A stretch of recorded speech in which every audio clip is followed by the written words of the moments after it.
In the Gospel of St. Luke, Christ gives us the parable of the sower who throws the seed into good and bad soil alike. The soil represents our heart, and the seed is the Word of God, the very life of God that is planted within us. This parable is really setting out for us the conditions for spiritual growth. It tells us what we must do to truly grow in the life of Christ. We're reminded that the good soil must be moistened. It mustn't dry out and become dead. We moisten the soil of our heart with prayer, regular prayer. It is vital that every one of us prays daily. We may not be all capable of many hours of prayer or all-night vigils, but whatever little we are capable of, we must build a structure, a framework in our lives to regularly pray, to moisten the heart, that the seed may continue to grow. Prayer is vital, essential for any kind of spiritual growth that is true.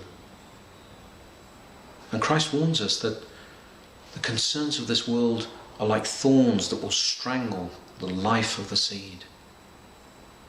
There are many things that aren't necessarily sinful in themselves, many distractions, many entertainments that may draw us. But if we fill our lives with these things, they can become a barrier between us and God. A certain level of withdrawal is necessary if we are to grow spiritually. The world is alien to Christianity.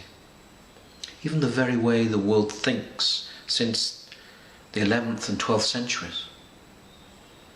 The world has elevated rational man and logic above all else, making each of us the judge of truth. We must not make an idol of our own rational thought and accept the world's way of understanding.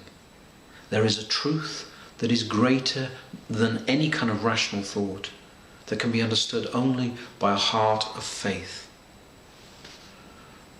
And then Christ says, "To you I explain the parable, but to the crowds I don't." And there will be some people who see in this almost a condemnation of the crowd. But in fact the reverse is true. Christ is showing mercy. If he had given the whole crowd the truth as he had given it to the disciples, many of them would have committed the sin of rejecting it consciously, rejecting him consciously.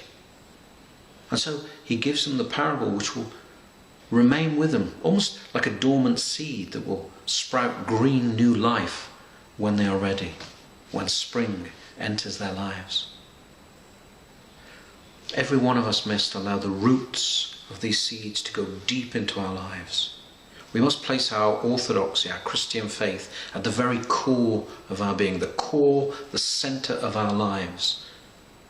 It should be the very heart of our existence, our relationship with God, our thirst and longing for God. It's perhaps useful when we go to confession, not just to bring to mind the many sins that we've committed, but also to really truly reflect on how we're spending our time.